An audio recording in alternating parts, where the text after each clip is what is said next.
మా పిల్లల్ని ఎంత ప్రేమగా పెంచుకున్నాం, అసలు అన్ని త్యజించేసాం వాళ్ళ కోసం, ఎన్నో మేము వదులుకున్నాం, ఎన్నో త్యాగాలు చేసాం.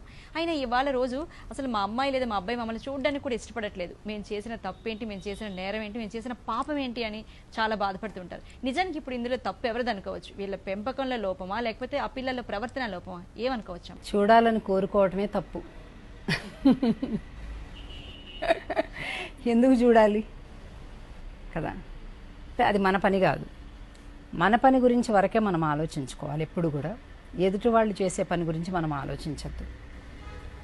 పిల్లలు చూడాలి చూడాలి చూడాలి అంటుంటారు పొద్దుస్తమాను. ఇదొకటి కొన్ని జనరేషన్స్గా మన మైండ్లలో అలా పెట్టేశారు. చూడాలి అనేది వాళ్ళ పని, నీ పని కాదు. అది ఎవరు ఆలోచించాలి? పిల్లలు ఆలోచించేలాగా మనం చెయ్యగలగాలి. మనం చేయలేకపోతే వదిలేయాలి. మనల్ని మనం ఎలా చూసుకోగలము అంతే. ఇది ఆలోచించండి. అప్పుడు ఆ స్ట్రెంగ్త్ వస్తుంది, మనకి ఆ ఎనర్జీ వస్తుంది. ఎప్పుడైతే వాళ్ళు చూడాలి, అయిపోయింది అయిపోయింది అయిపోయింది అయిపోయింది, అరే ఏంటి అయిపోయింది? మనం ఊరికే వృద్ధాప్యం అనేది ఒక మానసిక భావన. వాస్తవానికి వృద్ధాప్యం శరీరానికి ఉంటుంది కొంతనే, కానీ ఎక్కువ మానసికతే ఉంటుంది. నేను అసలు ఆశ్చర్యపోతారండి. యుఎస్ఏకి వెళ్ళినప్పుడు క్యాబ్ ఎక్కితే ఆ డ్రైవింగ్ చేసే ఆమెకి 72 years. She's driving, she's doing job. 72 years. ఆమె ఒక జొరాస్ట్రియన్. 72 years ఎర్న్ చేస్తుంది. ఎందుకు చేస్తున్నావు? ఎవరు పిల్లలు చూడరా అంటే, పిల్లలు నన్ను ఎందుకు చూడాలి అని అడిగింది.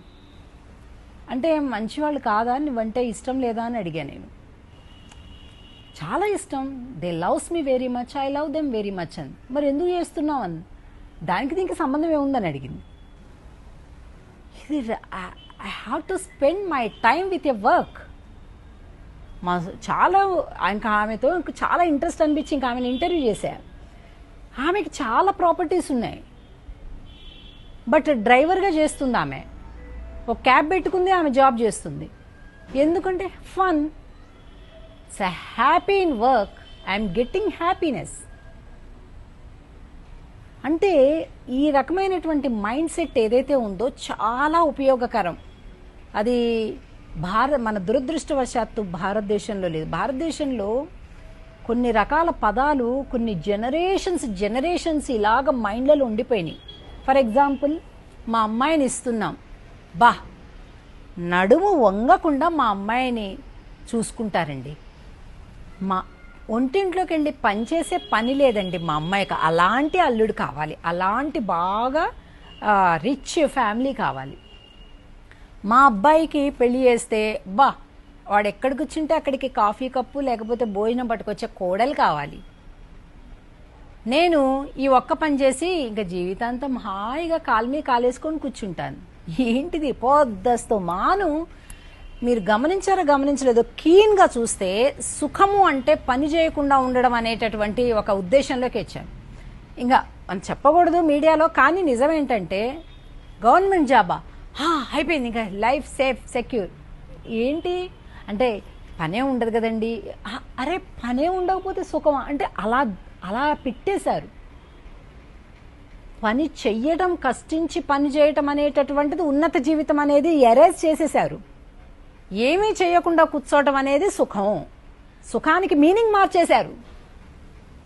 అందరికీ సుఖం కావాలని ఉంటుంది. ఇప్పుడు సుఖం మీనింగ్ మార్చేశారు. ఇక ప్రతి ఒక్కళ్ళు కూడా ఊరికే రావాలి, అన్ని ఫ్రీగా రావాలి. ఫ్రీ పెళ్లి చేసుకునే అమ్మాయికి మొత్తం భర్త తరపు కుటుంబం నుంచి. అందుకే కదండి పెళ్లిళ్ళు అవ్వట్లే అసలు సరిగా. అమ్మాయిలు దొరకడంలే, ఎందుకంటే అమ్మాయిల ఆశలు టూ మచ్ అయిపోయినాయి. అందరికీ కోకాపేటలో ఇండిపెండెంట్ వెళ్ళా ఉండే మొగుడే కావాలంటే ఎక్కడి నుంచి దొరుకుతాడు? అందరికీ పిఆర్ గ్రీన్ కార్డు ఉండే మొగుడే కావాలి, అమెరికాలో గ్రీన్ కార్డు ఉండే మొగుడే కావాలంటే ఎక్కడి నుంచి దొరుకుతారు? అంటే ఆశలకి లిమిటేషన్ లేదు. మనం ఏమీ చేయకూడదు, ఊరికే పక్కనోళ్ళు అన్నీ చేసేస్తే ఊరికే క్యాప్చర్ చేయాలి. అలా కోరుకునే మొగుడున్నా తప్పే, అలా కోరుకునే పెళ్ళం ఉన్నా తప్పే, అలాగుండే పిల్లలున్నా తప్పే.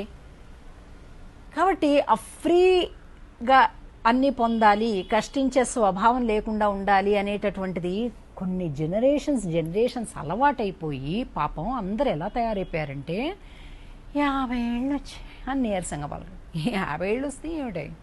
50 వస్తే 60 వస్తే 70 వస్తే వాట్ ఈస్ దేర్? నువ్వు యాక్టివ్గానే ఉండాలి ఇప్పుడు కూడా. నువ్వు డిపెండ్ అవ్వకూడదు అసలు. నీకేం రాదు, అన్నీ వచ్చు నీకు. ఇంత బియ్యం వండుకోవడం రాదా?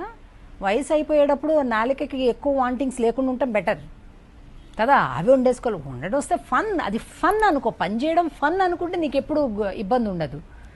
అసలు ఆ రోగాలు కూడా ఏమీ రావు. ఎందుకు వస్తాయండి రోగాలు?